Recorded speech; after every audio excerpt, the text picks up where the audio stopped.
The United States government continues to remain shut down. Democrats say this is 100% on Republicans. Republicans say, no, this is on Democrats, and we're bringing the receipts. But Senator John Fetterman said, listen, we've got to put party to the side and do what is best for the safety of the American people. To help me go through this big news story, I have Stacy Washington, known as Stacy on the Right. Stacy, thank you so much for joining me. Thank you for having me, Stephen. It's good to be back. Oh, thank you for coming on. I've got my Keep America Great hat that you mailed to me. So thank you. Thank you so much for that kind gift. It's a great hat. I want to jump in on this government shutdown because it seems both sides of the aisle want to blame the other. And now Trump is saying, well, hey, if you're going to shut me down, I'm going to use my authority as the head of the executive branch to go ahead and DOGE some of the agencies I was being blocked in the courts with. I'm going to go ahead and lay off a bunch of people that we believe are not pulling their weight, or there's just too many people. What are your thoughts on this shutdown? So first of all, remember this exact same scenario happened a few months ago, and Chuck Schumer went to the Democrats and said, the last thing we want to do is give Trump the power to use the executive branch authority during a shutdown to lay off employees. And it's called a layoff, a furlough, but it's really a firing. And the people don't come back once they're furloughed if he designates them as individuals who they're basically called in excess. These are employees that are not needed for whatever reason. The shutdown is the mechanism by which he can do this. He's only been able to get rid of 275,000 government employees through the early layoffs and early buyouts and early retirements. They also had a bunch of people just simply retire because it was their year to retire that are included in that number. So if you hearken back to the Clinton years, he was able to get almost 400,000 employees off of the federal rolls. And what's interesting about that is the government was much smaller back then. We're talking about a few decades ago. So President Trump has some lofty ambitions for right-sizing government. He ran on that. And Chuck Schumer and the Democrats have just handed him the ability to get closer to his goals on right-sizing government. Now, the other issue that they're not discussing is the healthcare for illegals, which you and I are absolutely opposed to. And I was looking through, social media, and I found an example. And to kind of cull it down for time, you have Joe and Jake. Jake is an illegal alien. Joe is not. Joe makes $31,000 plus a year. So does Jake. They both make the same money, but one pays federal and all kinds of other taxes. The other one works under the table and gets paid in cash. He also gets free health care. He has an EBT card. He has an unbelievable amount of disposable income, even though $31,000 a year is not a lot. After the American citizen, Joe, pays for all of he has to pay taxes. He has to pay the taxes from his rent or his mortgage, right?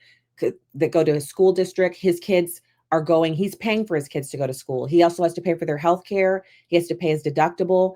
The illegal alien is getting free health care.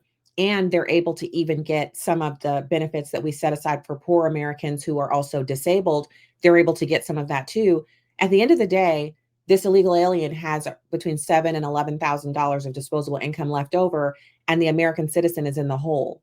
The American citizen bears the burden of covering all of the illegal aliens' expenses and their children's education, and the hospitals have to carry the bills of, unpaid medical expenses because illegal aliens don't answer that bill where you just came to. Have you ever been to the ER? I went one time, they charged me a $680 fee.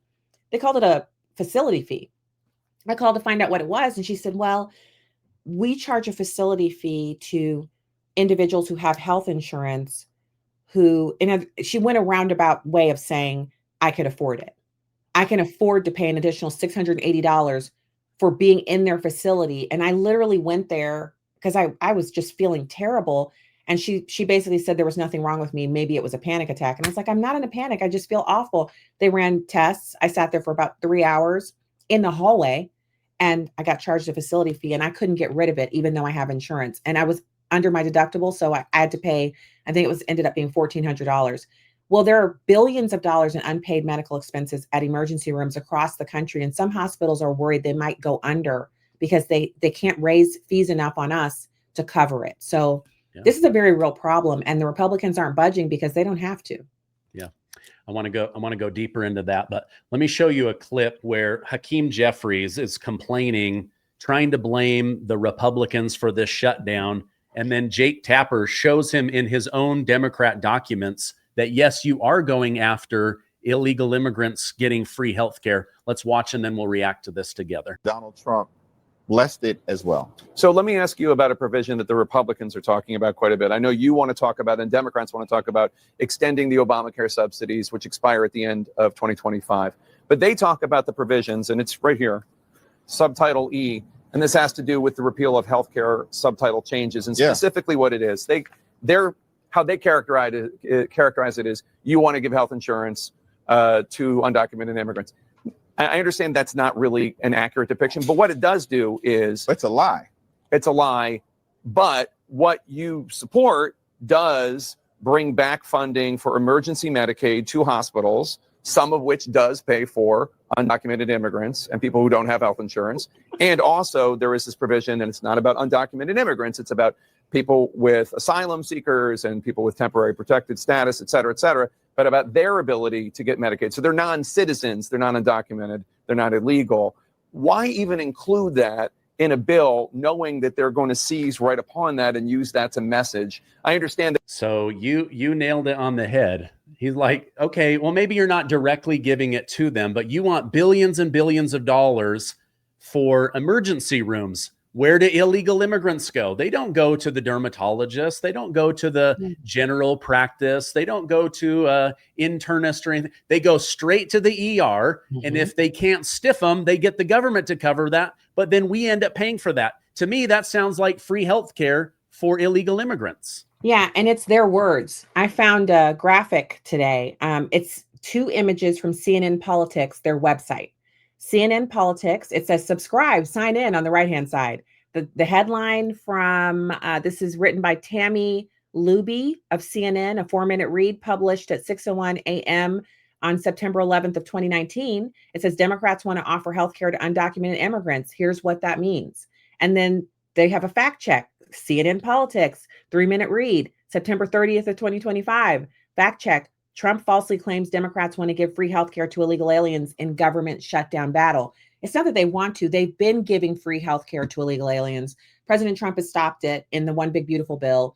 They want it restored. It was one of their demands when they sat down with President Trump to try to avoid the shutdown. He's not budging because he ran on Agenda 47. And this is a really easy one because poll-wise, Americans are sick up to their necks of the illegal alien issue. That's part of the reason he swept the 7 swing states, because Americans are sick of paying, and we're sick of the government constantly saying, we're not going to have enough money for Social Security. How can you not have enough money for a program we paid into? Tell us you don't have enough money for pretty much anything else, like the Kennedy Center, stuff that we don't need, the Smithsonian. I love the Smithsonian, but don't tell us you don't have money for the one thing we actually contributed to by force for our entire adult lives. I've been paying into Social Security since I was 13 years old. My first government job was at 13 because I grew up on a military base and they had something called summer hire and we could work for the summer. I went and worked in an office. I made copies. I read the newspaper all day. And I visited people at their desks and asked them, do you need copies? Do you need me to run to the mailroom? Do you have anything you'd like me to type up? I typed up letters all day. And I wore little business casual outfits in the summer and worked in an office on the base where I grew up. And I got paid, and they took, the regular taxes out of that tiny little paycheck. Of course, I got it back at the end of the summer because I didn't earn enough to be under, over the poverty threshold, but I started paying in at that point. So come on. Yeah. I want to show you a DC lobbyist, and she exposes why they need this money. Not that they want this money, but they need it. And it comes down to votes. It comes down to keeping their base happy. Let's watch this, and then we'll react to it together. Wrapping up the day here at Capitol Hill, it looks like Unfortunately, I think the government is going to shut down, and a large part of that is the Democrats not happy with the Medicaid cuts that were made as part of the big, beautiful bill. And so I was talking to a few Republican members here, and I got to actually talk to Rand Paul. I actually was able to talk with him in the elevator about this issue. So I think the sticking point for Medicaid with the Democrats is, let's take California, for example. California has a high demographic of individuals that are not here legally. And prior to the expansion of healthcare for them, the hospitals were inundated with people they could not handle. And so when that expansion happened and immigrants who are here, undocumented immigrants that are here, were able to get insurance, all of a sudden, you then had this new kind of revenue stream that came in not only to the hospitals, but now to all these doctors and providers in California. So if this big, beautiful bill and the Medicaid mandates go into place, I think what will happen in California will be a catastrophe, because you'll have all of these individuals now that are not documented with no health insurance. So all of the providers that were making money off of this kind of like new economics in California are now not going to be making any money. And instead, these individuals that are undocumented are going to have to go to the hospital for treatment. Okay, so you nailed it. This just continues to, build on what you were saying earlier, but she's like, listen, all of these people, they've now become dependent on this free government money, right? They're also worried, she said later, they're worried about losing votes, right? Illegals aren't going to vote if they don't get free healthcare. All these doctors, hospitals, nurses, California is literally on the verge of bankruptcy if they don't have that government money. All these hospital systems, they're like, we are screwed if all these people start coming in. Because as you mentioned, there's nothing left to take from the American taxpayer. Right. They squeezed all the blood out of that stone. There's nothing left except for to milk us through taxation. Your thoughts on her comments? Well, my first thought as I was listening to her explain the scheme, this criminal activity that in the private sector, this would be RICO activity. This is actually embezzlement, and it's organized crime. It's racketeering, but because it's the government, none of those things come to fruition. So that's the first thing. The first thing I thought was, wow, is there anything the Democrats are doing policy-wise that isn't criminal? Because what she described as criminal activity. Now, first of all, what they could do is they could just stop giving people who are in California illegally anything, and they would self-deport, like the 1.6 million who've already left the country. And I run what sounds like a commercial on my program, but it's not a commercial. It's just me sharing that if you want to be able to come to America on a visa and visit your family members who live here lawfully, then you should self-deport. You get $1,000 and a free plane ticket back to your country of origin or anywhere on the planet, because I think they'll fly you anywhere. And then you go there and you set up shop and you live in your own country, and you come back later as a visa holder. And then maybe you come back and apply for actual citizenship, not asylum, and come in lawfully. Otherwise, we'll pay $68,000 to forcibly deport you, and you'll be barred from entering the country for 5 years, 10 years, or for life, depending on how many times we've pushed you out. And so the best idea for you, if you're here illegally, is to leave under your own steam and take the $1,000 from the U.S. taxpayer. Saves us money, saves you. You can come back later on a visa. You can come for Christmas. You literally can self-deport and come for Christmas. So I'm saying that because the statistics show that it's between 1 in 4 and 1 in 5 out of every Californians, 1 in 4 or 1 in 5 are here illegally. Do you understand what that number represents? That's the reason why they're running a huge deficit. When Gavin Newsom took over California, he took over a surplus, and he's run that into the ground. He spent billions of dollars on remediating poverty. Every 10 years, he says he's going to solve it. He doesn't. He has done nothing for California except use it as a platform to go on podcasts. I just saw him on a podcast dropping the F-bomb and trying to be cool and not answering questions. He also owes the people of California a study about the wildfires and why they happened. He promised a study after COVID. He hasn't done that, right? We're years out of COVID. I mean, people are catching COVID and using Dimetap or whatever to get over it and going on about our business like COVID's not even a thing. And we still don't have a study that he promised out of California to explain why his response was so bad. So what that woman said, like, Just imagine her saying that about Wells Fargo or, you know, any business. The police would be knocking on her door and shareholders would be firing people and boards would be they'd be getting raided at work. They come in and they pick up every box and they take it out because it's all evidence.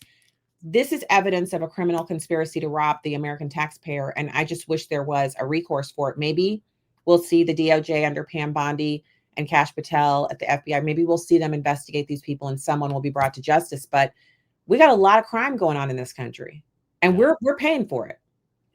Yeah, literally. Yeah. You know, you just sparked a memory during COVID, during the Biden years. I remember Nancy Pelosi, she published this final stimulus bill, right? And in that bill, they needed like $300 billion for schools. And then they needed all this money for California, right? Well, at that same time, they got all this money for California. So people in Utah and Missouri and New York and New Jersey and Florida, we were paying through taxes for all this money to go to California.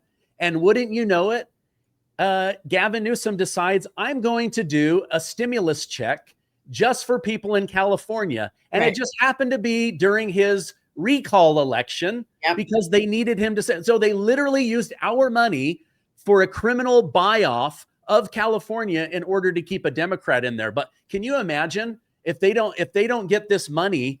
This lady is saying California could go bankrupt. They could go under. All these people need to be deported. Oh my gosh, what would happen if California went red again? Well, if you deport 1 out of every 4 people there, the 40%, it's like 43 to 48% of Californians are Republicans. Take away the illegal aliens and the Democrats are a minority again. Then you have good governance there. But you know what? I'm willing to bet that President Trump has had this conversation before he returned to office, that he reviewed these statistics and his team came together and talked about some of the strategies they could use. And they knew they were going to have this CR fight. And I, full disclosure, because I criticize and I compliment President Trump. I feel like that's me being a good best friend to him. He's the favorite best president ever. I'm a huge supporter. I really think he's a great guy, great granddad. He's like the coolest granddad. His grandkids have it so great. And so I think it's worth saying that there have been times when President Trump is negotiating with these horrible Democrats during his first term. And I was like, I wouldn't go there. What do you mean the DACA people can, but he's horse trading, right? And he's an art of the deal guy. And I'm just somebody's mom on the radio. It's a different understanding. But I feel like this time there's silence from the Republicans right now. Stephen, when have we ever seen this? I'm so excited. I don't know if I should shoot off a handwritten note and mail it over to Mar-a-Lago so he can see it the next time he opens up all his mail or what. I mean, I'm just pumped. He's firing the people and he's also sitting there and letting the Democrats watch his sombrero memes. He made Hakeem Jeffries look cute, gave him a sombrero and a mustache, a big one. Yeah. Culturally nodding to that culture. It's a compliment. Sombreros and mustaches are compliments to Mexican culture. We love Mexican culture. And then he made them look cute and made them dance. And Hakeem Jeffries actually threw a fit about it instead of just saying, okay, you got to give it to him. That's pretty funny. And tried to make his own, which wasn't funny. And all the while Americans are watching and saying, who is Hakeem Jeffries? Because, nobody knows who he is. Yeah, they call him Timu Obama or right. dollar store Obama, the way he pauses and talks. But he tries. For hours and hours a day, I read the most terrible news, government corruption, teachers sleeping with students, attacks on foreign lands. Sometimes I wish I could wash my brain, but I can't. But what I can do is wash my hands and body with Mr. 1920 soap. I want to thank this sponsor. This is my longest running sponsor. I use Mr. 1920 soap every single day. It smells great. It's soft. During the winter, it keeps my hands from cracking. I absolutely love it. Now, these are a few of my favorite. Oat milk and honey smells like brown sugar, cookies. It's a beautiful smell. And bourbon barrel, it's got this woody, sweet smell. Now, it won't make you want to drink more bourbon, but it may make you want to bathe more. I'm going to go ahead and leave a link down below, or you can snap the QR code. Use code AMAZING for 15% off your order. Thank you, Mr. 1920 Soap, for being my best sponsor. So, they keep pumping this message out. We don't want money for illegals. We don't want money for illegals. But let me show you in the audience what Scott Jennings showed over on CNN. Look, I don't understand why everybody's so mad. For time immemorial, Democrats have argued that it's good. It's good for illegal immigrants to get Medicaid. Every candidate for president in 2020 raised their hand for it. In the big, beautiful bill debate, they argued it was good policy. I can't believe there's an about-face in the Democratic Party on it today. Raise your hand if your government plan would provide coverage for undocumented immigrants. And now I know you can see this, Stacy, because we're not on the radio. That looks like 100% of Democrats running for president saying, I will give taxpayer money to illegal immigrants. Am I wrong? You are correct, sir. And I noticed that a couple of them hesitated before they threw their hand up. And then, of course, they were like, well, it's not actually in my plan, but I could add it. But is this a good idea? Because, there are Democrats who actually have common sense. But they go along because Nancy Pelosi and Chuck Schumer and the other leadership, AOC, they're brutal. Stephen, if you don't go along, if you come out publicly, they don't just defund your campaign and remove you from the expenditures from Act Blue. Look what they did to Eric Adams. This man was actually a decent mayor of New York. They inundated his city with illegal aliens, blew through his surplus. And then he was like, well, I ran on doing certain things, and now you've blown through my surplus. So he started talking about, President Biden, we got to do something about the illegals who are arriving. And now I've got red states busing in, which, let's face it, the buses amounted to a tiny sliver of 1% of people arriving in New York and the other places they sent them. It was a message. That was a message they were sending.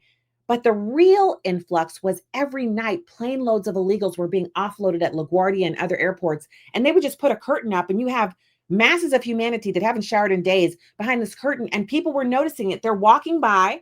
They don't know what the curtain is, but they can smell things. And they're like, what's going on? Because, LaGuardia is a $6 billion renovation. It's one of the nicest airports in the entire world.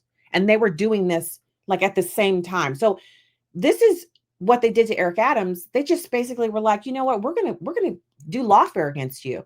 And now he's dropped out of the race for corrupt Cuomo to run against Mamdani. Do you know how much better it would have been to have Eric Adams run against Mamdani to neutralize the racial crap Mamdani, since he's an African? He's not, he's Indian. All of this nonsense could have been eliminated. Now they have Cuomo, who he still stinks of sending the old Americans back to the nursing homes with COVID and killing off all the grandmas and grandpas. And he wants to be the mayor of New York. I mean, you just can't make it up. Like, these people are a cancer on our political body, our body politic. The Cuomos, the Clintons, the Obamas, my gosh, the Pelosi's and all of their extended family, like Gavin Newsom. They're people who won't go away. They just fail up. The Pritzkers. Do you know we wouldn't know who any Pritzkers were if they weren't billionaires? If they weren't rich, that Pritzker guy wouldn't be the governor. He wouldn't be the governor of Illinois. He wouldn't be. There'd be no way he could have gotten that job. So I'm telling you, so we're in a great place because at least we have a president who's willing to fight these people. And it looks like the Republicans are being silent. But if this was a Mortal Kombat type of a situation or MMA, you would have the Trump administration on top of the Democrats wailing on them. And you'd be in the final countdown, because that's what this really is. That's what it looks like. It's just, the sombrero memes, which are killing the Democrats, by the way. Laughing at them is their worst. That's their kryptonite. Yeah. I thought next to the sombrero thing, the funniest thing was Trump finally agrees to meet with Hakeem Jeffries and Chuck Schumer. And they sit down and there's Trump 2028 hats on the Oval Office desk pointed right at them. I mean, this guy is a master troller. I love it. It's so They don't funny. understand him. They don't get it. Yeah. He's not just, it's golf culture to talk smack, right? It's male culture. You don't have to be a golfer. You can play basketball. Men talk smack to each other. And President Trump is the ultimate man. He's like, I may be a businessman. I may own Maybachs and I may, have a supermodel for a wife. But at the end of the day, I'm a man. And you know what you're going to get from me? You're going to get mockery if you deserve it. But the better part of all of this is it's not just the mockery. It's that Democrats can't seem to get it. Like, those hats are an FU. They are a middle finger to him. They are not reality. President Trump understands the Constitution prevents him from running again. He's supporting either Rubio or JD Vance. He's already said that. But every time they see it, the Democrats are like, because they're criminals. They would actually run for a third term. They tried to put President Trump in jail. They believe guns are for killing people. They support criminals. They see those hats. They're like, he's running again. He's not. But it's so funny to watch their reactions. I just thought of something. You mailed me this hat very generously, and thank you. Had to have that hat. You needed that hat. I think me, you, and 1,000 of our listeners should all mail a Trump 2028 hat to Gavin Newsom, because he already has a dozen, and he literally was losing his mind on multiple podcasts. If you don't think this guy's running again, look at all the hats that are being mailed to me. I'm like, dude, you're triggered by a hat, right? Well, and the other thing is he acts like he's running against President Trump. Have you noticed? He addresses all of his arguments and his presidential aspirations to President Trump, who is in his second term. So I believe Gavin Newsom he believes Trump is running more than we do. I agree with you. I would happily mail him a hat. I might have to set myself a reminder because, as you know, I do tend to get a little discombobulated. But I would mail him a hat. And Melania Trump, if you go to her website, she has Melania Trump Christmas ornaments. So if you want to be nice, although he doesn't deserve it, you can send him the hat, Trump 2028, and then a Melania Trump Christmas ornament, which it's gorgeous. So apparently she's been doing this for a few years, and I just found out about it from Mark Beckman. He does AI. He's an AI expert, genius of a guy. And he's done documentaries with the First Lady. And so he was telling me that they've just rolled it out. So, I might have been the first person on the website. He told me about it that day. That after we talked, I literally went to the website and bought two, one for me and one for the Christmas book club. We have the Stealing and the White Elephant, and somebody's going to get this bad boy. It's going to be awesome. So maybe we send one. It's $90. Maybe he doesn't deserve it, but he's a rich guy. We send him an ornament for Melania Trump and a 2028 hat. I don't think it's a bad idea. Yeah, can't wait to see her Christmas in 2029. That should be the card. So yes, it's going to be great. Let me show you one more CNN clip. These guys pretend that they are running a news organization. Watch what they deceptively do to Speaker Mike Johnson right as he exposes the money that they want to spend on illegals. The Working Families Tax Cut included a huge provision. A big chunk of that bill was the health provisions. Now, why are we saying that they want to restore taxpayer-funded benefits to illegal aliens? Because that's exactly what they did. When they rejected the clean CR that we sent over, the Senate Democrats. All right, we're listening here to Speaker Johnson. He's trying to frame the shutdown as a Democratic shutdown. He also falsely claimed that Democrats want to give extend healthcare to illegal immigrants. That is not true. Illegal immigrants are not eligible for federal healthcare programs. So right as he's laying out his case, they come on with the exact opposite of what he's saying. Like to me, that's such it's deceit. It's deception. It is. And she, they've got her up there in the periwinkle blue. That was Melania's color from the first inauguration. Her hair is perfect. Her makeup is perfect. And she's just, looking down and referring to her notes and debunking this horrible lie that Speaker Johnson is telling. Speaker Johnson is a God-fearing Christian man who would probably not be able to sleep at night if he went and told the kind of lies the Democrats told. He'd be so convicted. He would just be like, I've got to go out and tell on myself and make sure everybody knows what the truth is. And he's telling the truth about them, and the receipts are online. But most Americans are not going to turn away from that beautiful woman who just debunked him and go do the research for themselves. And if they do, they might run up against the Google search algorithm that shows them all of the Democrat stories first. And they've got to go to the third page to find the stories that actually support what Speaker Johnson was describing. And she cut him off right when he got to the meat of it. So they might not even know what to search. And that's why I've been telling people, even my family members, and it's rough for me, Stephen, because I come from a family of Democrats, and these are amazing people. This is where I come from, these people, but they are not believers when I say that CNN lies. I've even told them CNN has lied about me. They have had me on and told me that these are the 4 topics. And I researched these topics and I go on, and Don Lemon's producer says in my ear, right before he comes to me, we're not going to talk about those topics. We're going to talk about such and so instead. And this is in the beginning where I didn't have a daily radio show. I was prepared for what they said that we would talk about. I was not prepared to just talk about anything. Now, try that now. That's why CNN doesn't call me anymore, because you could literally come up with a topic from your own brain, and I'm going to know how to talk about it because I spend so many hours doing this. This is my full-time job now. Back then, I was new. I was so excited to go on CNN. I'm a CNN kid. I grew up on military bases, and I woke up to the sound of my dad cutting the TV on at 6 a.m. right before he walks out the door. This is Bobby Batista, and I'm Lynn Vaughn, and the voice of James Earl Jones. CNN. They had people in the war zone reporting. We would be literally reading about it in the Stars and Stripes, and in the morning or 6 o'clock at night, we would see it on CNN. We lived in Germany. We were in the hotbed. There were terror attacks on military bases. We were in the stories.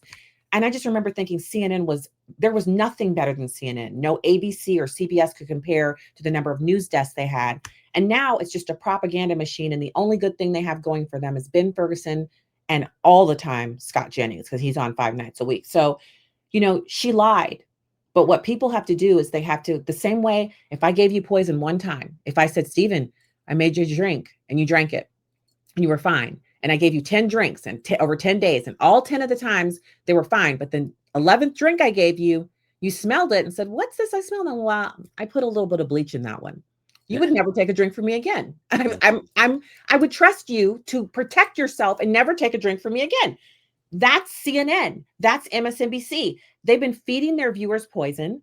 And once you've had it, you can't discern truth. So stop watching it. My gosh, there are so many great content producers who do straight hard news. You can go to Newsmax. If you don't like Fox, Newsmax is a great option. And then there are other options, like you bring every day, you have straight news. So I just, please stop watching MSNBC and CNN. You got to stop doing that. You got to stop it. I love it. Okay. So we got Stacy on the right. I want to end with Stephen on the left. He calls out the Democrats for being dishonest and deceitful. Let's listen to this. See, we got to stop acting like the Democratic Party is the party for the working man and women, when in fact, Trump won because the working man and women felt that the Democrats were no longer for the working class. They were for the elitists on the left. Now, how accurate in pinpointing those things, that's a subject for another day. But clearly, that's a perception that existed and still exists. How did that happen? How did that happen? When you got the vast majority of American citizens, this country, the vast majority of your folks are small business folks, small business owners. You got people working in the federal government, people working for small businesses, et cetera, et cetera. That's the vast majority of Americans. Most people ain't on the fringes. Most people are in that cocoon. They're in that clique, rather. So how the hell did the Democrats become a party for elitists with billionaires and those suites and everything? You know why? They were bought off, just like everybody else. That's what the hell happened. All right. What do you think of Stephen on the left's comments there? Well, he's always yelling, and it's kind of exciting. You know what I mean? He's always yelling, so he's very exciting. He's right. And so he and Bill Maher have been a couple of my favorites because I used to call them broken clock syndrome. They were only right on 1 or 2 topics, and that would happen every day, twice. And now Bill Maher is literally on the journey to being red-pilled. He's not to the pill yet, but he's so far away from where the Democrats are currently. He's like an old school Democrat, a blue dog Democrat. I still think he has too much hatred for President Trump. It's like pathological, but he's far away from where he was. Meeting President Trump, I think, really changed him for the better. Stephen A. Smith has said he's not a politician. He doesn't have political aspirations. He recently said that on an interview. And I think he's an amazing commentator. I do enjoy watching and listening to what he has to say. But I don't think he's a good contender to be the president of the United States. But when you look at the bench that the Democrats are currently operating from, you can see why he would see an opportunity for himself. President Trump has shattered the glass ceiling that existed before, where if you weren't a senator or a governor or someone with a long political background, you couldn't really have aspirations for the presidency. Now, anyone can run and win if they're good enough and if they're willing to work as hard as President Trump worked, which was really, it's a master class in GOTV and going to every place you can find a voter and asking them for their vote. To do it in a way that's fun, you create your own dance, you get your own theme song, you get the guy who wrote this theme song back in the 70s to be your guy and sing it for you live wherever you go. I mean, really to create a culture around yourself that people want to be a part of. That's the thing about President Trump that Democrats don't understand. You want to be President Trump's friend. If you meet him one time, he remembers you. That is unbelievable for a man who's met tens of thousands of people and done tens of thousands of events. But every time I've seen President Trump, the first time I told him, I said, I've been waiting to meet you. I've been following you all over America. And he said, really? He said, it's nice to meet you. We shook hands, took the picture, and they whisked me away because there was a line of people. The next time I see him, it's at Mar-a-Lago. I call his name out because I was waiting to take a picture. Everybody got a picture and his Secret Service is whisking him away. I said, President Trump. He turns around. And I said, can I have a picture, please? And the Secret Service are like, oh, you know, they're ready to get him out of there. He walks over to me and I said, President Trump, I don't know if you remember me. I'm Stacy Washington. I was on. He said, I remember you. Thank you for your help. And he kind of patted me on the shoulder and said, it's great to see you here. And so I turn and I snap a selfie and he turns to me. He says, enjoy yourself. I'm glad you're here. Enjoy every bit of it. Good to see you. And thank you. He's thanking me. And then he leaves. And I just thought to myself, why is he so nice to, you know, he didn't have to be nice. He could have just snapped a picture and said, thanks for being here. Instead, he's thanking me for working on Black Voices for Trump, which was a coalition in an election he didn't win, right? He didn't get back in the White House that time. So Democrats don't understand him. They want to be him. I mean, who wouldn't? Look at that wife, look at those kids, look at those grandkids, look at that house, the other house, the third house, look at the hundreds of properties with his name across the world. He even owns a castle, a historic mansion that is a golf course where he got to host the literal, what is he like? He's the king. So he's the figurehead of the entire United Kingdom. President Trump hosted the figurehead of that country in his own residence, even though he was supposed to be received. And then they received him and gave him the honor of riding in the carriage. I don't know if you noticed that when the Saudi Arabians showed out, it was Qatar and Saudi Arabia, and they welcomed President Trump with purple carpets and the hair dancers and everything else.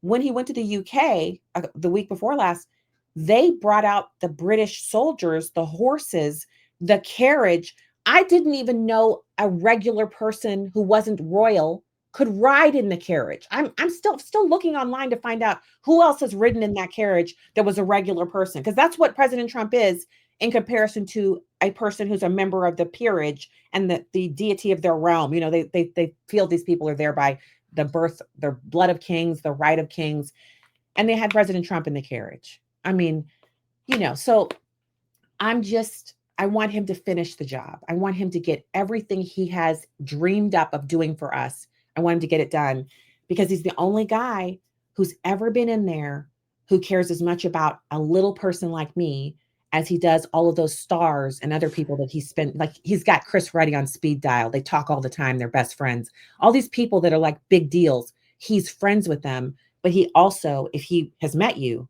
he remembers who you are. I'm telling you, Stephen, if he met you, he would then next time he saw you, remember you and say, oh my gosh, so good to see you, Stephen. You're like, what? How is that possible? So, you know, we're in for treats. When the Lord blesses you, he doesn't just give you a little bit, he goes all out. That's what President Trump is to this country. And I know leftists are like, oh, you're a sycophant. Call me whatever you want.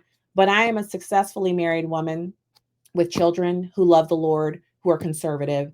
And I bless God every day for the things that he's given to me. He doesn't have to give me another thing and he would still be great. And I'm telling you, President Trump is a blessing upon us and we should be grateful. And so, you know, let's do it. Let's see what else he's got. The shutdown is just the beginning. Yeah, I know. We'll see. And I'll be here to report it. I know you will as well. Thank you for coming on. I'm glad he didn't charge you $100,000 for a photo like Obama was doing. Woo! I would not be able to fork that over, sir. Neither would I. I wouldn't get a picture. But you know what? So that's the other thing he does. He has all the merch. And while I was in DC one time, I was visiting Trump Victory. I was doing some videos there. And one of the young guys, this guy couldn't have been more than 19 years old. He's like, oh, well, I'm taking you upstairs. So we go up the elevator. He opens this closet in the offices that they're renting, and it's a double-door closet. He gets a key out, unlocks it, swings it wide. And I said, what's this? And he said, it's the Trump merch kingdom. Pick anything you want. I said, what? So there were signed Trump hats in there. The hat you're wearing was in there. I pulled stuff out of this closet. I said, thank you so much. He said, is that all you want? I was like, you're letting me get more. So I grabbed a couple of flags. I got cufflinks, all kinds of cool stuff. And I was like, I don't know why you're doing this. He said, I want you to have something. I want you to take some things. He said, give these to your friends. Do what you want. I was like, okay. So I kept a couple things.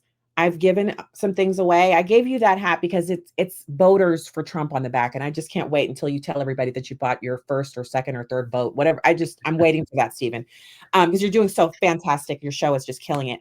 And I feel like these are the nice people, the people that we want to be friends with. These are the people that want our country to be great. They want us to be safe. They want to do great things for us. And, the reporting that we do is a great part of that. They very much value truth tellers, even if the news isn't, good for the Trump administration. They want the Americans to know the truth, and you're doing that. And so, thank you for having me on again. I was really excited when I saw that I could come on again. Thank you. Oh, absolutely. If I ever get to the Trump merch kingdom, I'm grabbing 3 things. I'm grabbing a Christmas ornament for you, a Trump 2028 hat for me, and a Trump 2028 hat for Gavin Newsom. Yes. Well, you know what? I'm going to mention it to one of my friends who works in the EOB and see what can we get? What new thing can we get? I was at the EOB for White House Media Row, and I got a couple of things from the White House gift shop. There's the official one that's right across the street from the White House, and then there's one inside the EOB, and they had some cool stuff in there. The next time I go, I'm going to be on the lookout for the hat, the 2028 hat. I'm wondering where that must be on the Trump merch site. I'm wondering where it is. I mean, I don't know. I've got just about every hat that yes, you do they have, but yes. I haven't seen the Trump 2028. So if I find it, I will let you know. All right, we'll keep each other updated on that. Stephen, you're being awesome. Thank you. Oh, thank you so much for coming on. I'm going to put some direct links so that people can find you, listen to your show. But thank you for coming on. I hope you have a great weekend. You too. Thanks, Steve.